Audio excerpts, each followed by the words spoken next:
Mike, talk a little bit about the growth of Brandon Wimbush from, through the years, and including what you've seen him become this season. I think he's done a great job of just getting better each and every day.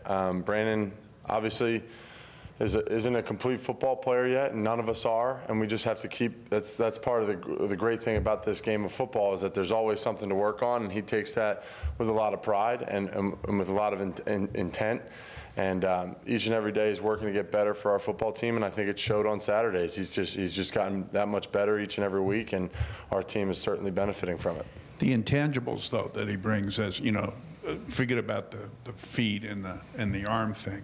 How is he as a leader? How's he grown into that role? Well, I think he's done a great job. I think he knows that the quarterback is as important to a football team as any position in sports, and he's a mature guy. He knows the responsibilities that come with that. He knows that our team looks to him for that stuff, and he's done a great job with it. He's a great leader. He's a great teammate, and you can't really say anything other than that for Brandon and what he's doing now and what he's going to continue to become. Did you get a chance after the game last week to go home and watch a little bit of the Miami-Virginia Tech game? Yeah, we watched, I think it was pretty much the entire offensive line, and a couple other guys watched. We were hanging out watching that game pretty much the whole second half at least, if not more than that. Your impressions? Oh, they're a good football team. I mean, they're undefeated for a reason. They're top 10 in the country for a reason. So, they get that kind of feel, and you can definitely see it when you watch them play football. Final question: What do you know of the rivalry? And have you had a chance to talk to anybody about it? Well, I think we know as much as I know as much as everybody else does. The kind of started with the games in the 80s and continued on into the early 90s, and then it got kind of shut down because of how wild it was getting. So it's cool. It's really cool. This week is kind of like it's old fashioned. It's both where these programs should be. It's what college football wants, and in some ways it's what it needs. Notre Dame and Miami are two tremendously historic programs, have had an unbelievable amount of success, and an unbelievable amount of great players have gone through each program, and the rivalry that we share with them is definitely one of a lot of intensity and a lot of fire, and I'm excited to finally be a part of what looks to be a pretty classical Notre Dame Miami football game. Mike, right here in the center, you've played these top matchups, a few weeks now this season, but now you're going on the road for a top 10 matchup. How do you guys prepare for just welcoming that challenge into it as well? I think it's the same way we would prepare every other week, except we're using a little bit more silent count, and that's pretty much the only difference that's going to be a part of our game plan is that. And it doesn't matter where or what or who you're playing. You got to prepare the same exact way each and every time, and if you don't do that, you're probably not going to have a lot of success on Saturday. So that's all we're really focused on. We got to obviously take the noise into a factor, but it's a field that's 100 yards long and 53.5 yards wide. So other than that, it's the same game. You've proven the critics that you guys are able to play, big football games and beat really good football teams. Is there, going back to the road aspect, is there an added motivation to show that you can get it done on the road as well? Because you guys have been at home previously in these big matchups. Yeah, I mean, just to win the game would be awesome. Yeah, they're a really good team no matter where the hell we're playing them. I guess it's a little easier on them because they don't have to travel as far. But it's kind of nice for us too. We're going down to Miami in the middle of November in South Bend. That's kind of a luxury for us too. So, like I said, we're not really worried about it being on the road. We just want to beat a good football team in Miami, and that's all we're really focused on. Just curious, I'm guessing if you guys watch a majority of the game on Saturday with them, have you seen the turnover chain that they hand over on the sidelines at all? Yeah, we were trying to figure out what that was about because we were watching it with, we muted it, so we weren't listening to anything, but all of a sudden we saw one of those guys wearing that thing on the sideline. It was pretty funny. I mean, it's something that they do, every team kind of has their own thing to get guys hyped up, and if that's theirs, then that's what they do, then good for them, but we're not really worried about it. It's something that they do, something that is specific to them, and it's not really anything that we need to focus on for the game. Thanks, Mike.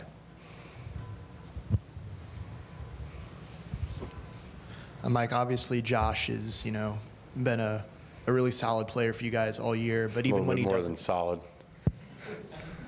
Yeah. I'll give you that one there. But even when he doesn't play for the majority of the game against Wake Forest, how confident are you as an offensive line unit, just knowing that behind him you still have 3 very solid options running the ball?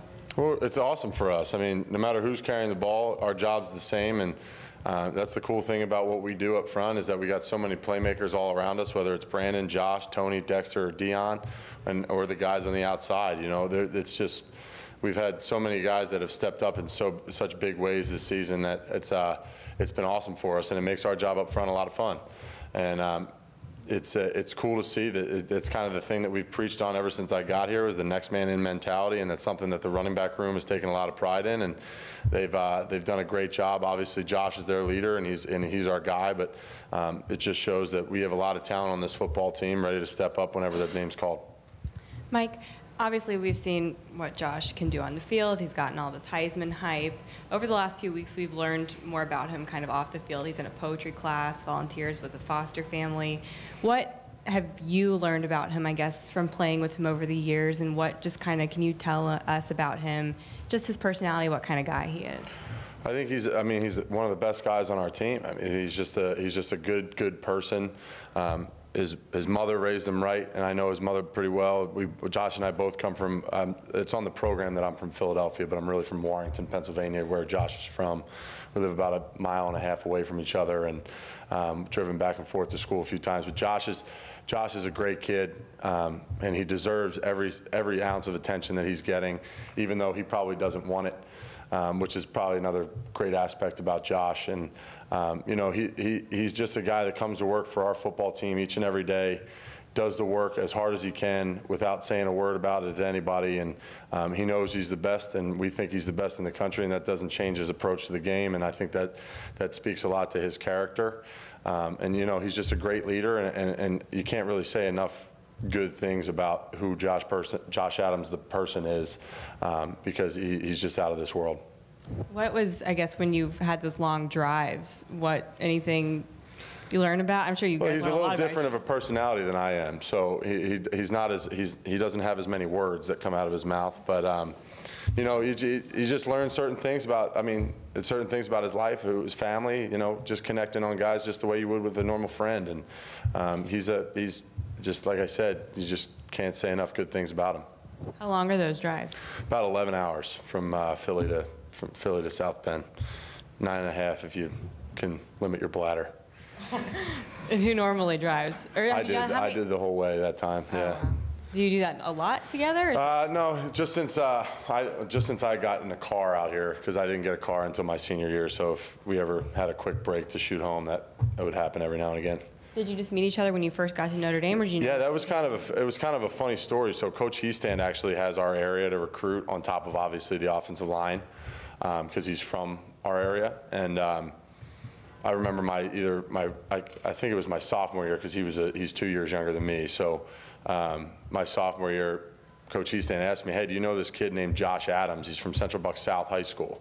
Like, no, but I feel like I should, because that's my local public high school, and if somebody out of the area is getting recruited, you normally hear about him. But Josh was just such an under-the-radar kind of guy. He was hurt in high school, and the more I dug about it, the more people I asked about him at home, the more they're like, "Yeah, this kid's he's the real deal. He's an awesome guy. If you guys get him, you'd be lucky to have him." And I mean, proof is in the pudding with that one. And do you remember just like the first moment you realized he was going to be legit for you guys? Well, I think when he stepped up his true freshman year, when I think it was the Texas game. It was his first game of his career, and I think he went. I don't know, did he go for over 100 yards that day? But he had 2 scores. I know that. So, he stepped up after Tarian Folston and C.J. Procyse had gotten a little nicked up in that game, and stepped in, and you're like, wow, this kid 33 can really play. So that's kind of the moment that I realized that he was going to be good, was when his first game. Anything else? All right, thank you. Thank you, guys.